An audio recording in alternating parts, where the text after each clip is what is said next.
Assalamualaikum, perkenalkan nama saya Siti Nur Anissa. NPM saya 1963042. Saya dari Universitas Islam Kalimantan Muhammad Arsyad Al-Banjari. Nah, di video kali ini saya akan menjelaskan tentang bubble sort. Yang pertama itu ada penjelasan bubble sort. Yang kedua, ada kelebihan dan kekurangan bubble sort.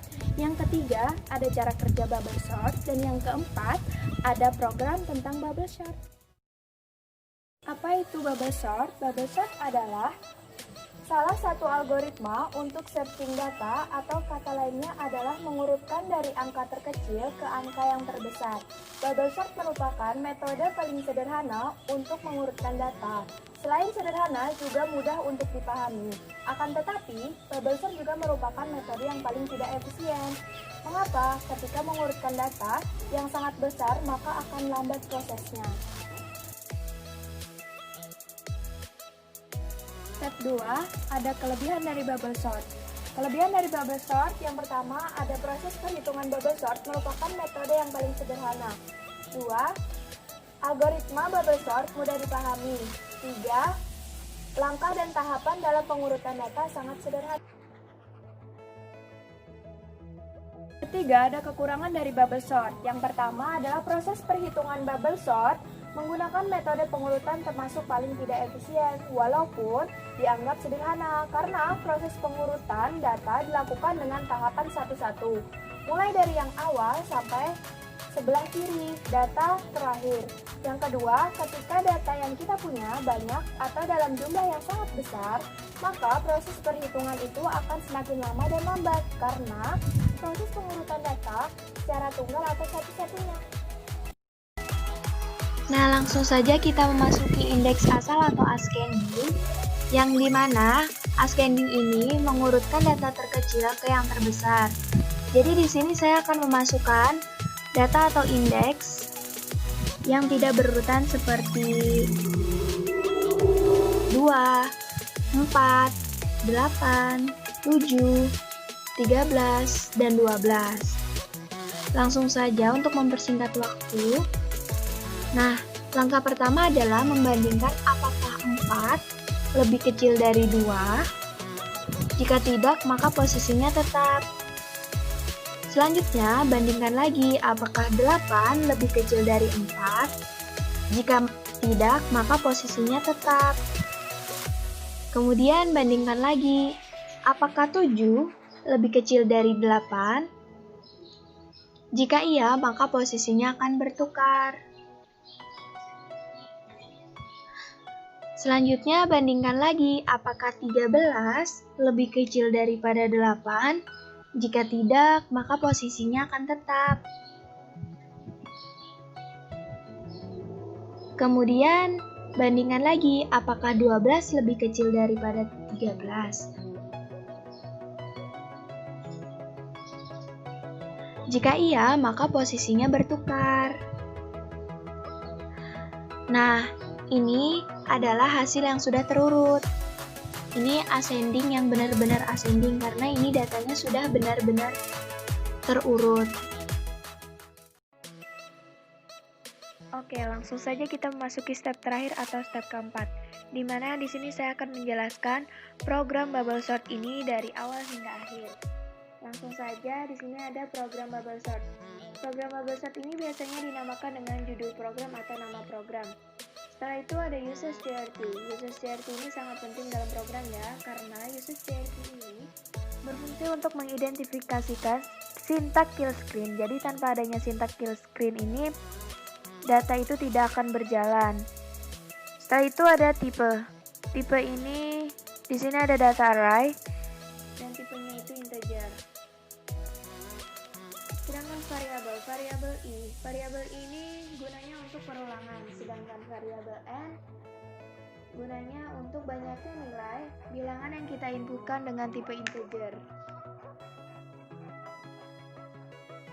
Dan ini A sama dengan data, ini kemudian kita definisikan juga ya, jenis bilangan yang kita inputkan ini, jenis bilangan tipe data yang kita pakai. Yang ini ya, kita pakai. Dan di sini juga ada prosedur tukar. Prosedur prosedur ini sangatlah penting karena prosedur ini sangat dibutuhkan oleh program bubble sort ini atau program-program lainnya, karena prosedur ini bagian yang terpisah dari program atau biasanya ini disebut dengan subprogram. Jadi, beberapa perintah yang sering kita gunakan, kita cukup menambahkan atau menuliskan sekali data prosedur saja karena kita dapat memanggil sewaktu-waktu saat kita butuhkan. Di sini juga ada prosedur tukar. Prosedur tukar ini harus mendapatkan variabel bantu. Di sini ada variabel c dengan tipe integer. Semisal ya, a disimpan di c, a disimpannya di c, dan a dapat dari b, dan b dapat dari c, dan b dapat dari c. And prosedur tampil. Prosedur tampil pun mendapatkan bantuan juga dari variabel i dengan tipe integer. Begin for i sama dengan 1 to undo. Write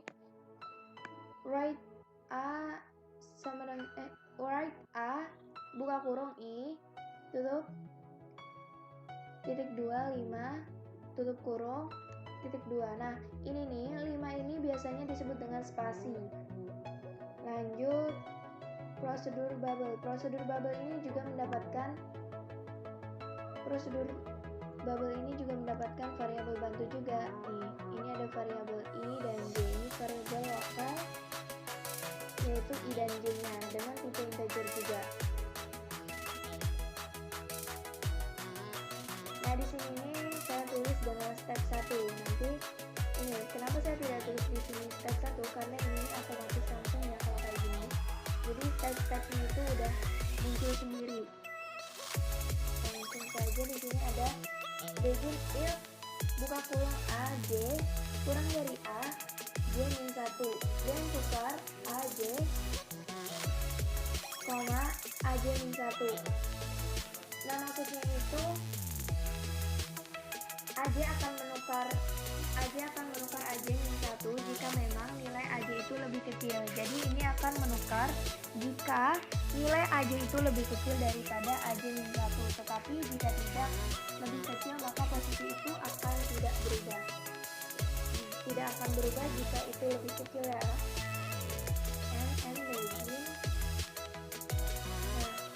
Nah, di sini ada wait input banyak bilangan. Jadi kita harus menginput banyak bilangannya berapa. Di sini nanti ada prosedurnya langsung tampil. Di sini juga ada data sebelum diurutkan, ada data sesudah diurutkan. Jadi nanti nih ada prosedur tampil, ada tampilnya. Udah lengkap ya. Jadi kita langsung run aja. Nah, munculnya itu seperti ini.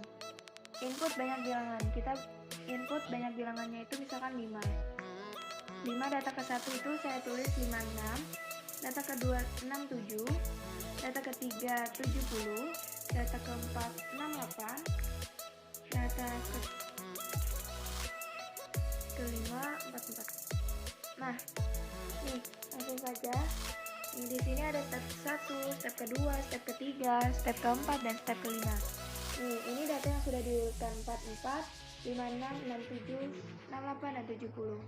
Jadi sekian penjelasan dari saya tadi. Wassalamualaikum warahmatullahi wabarakatuh.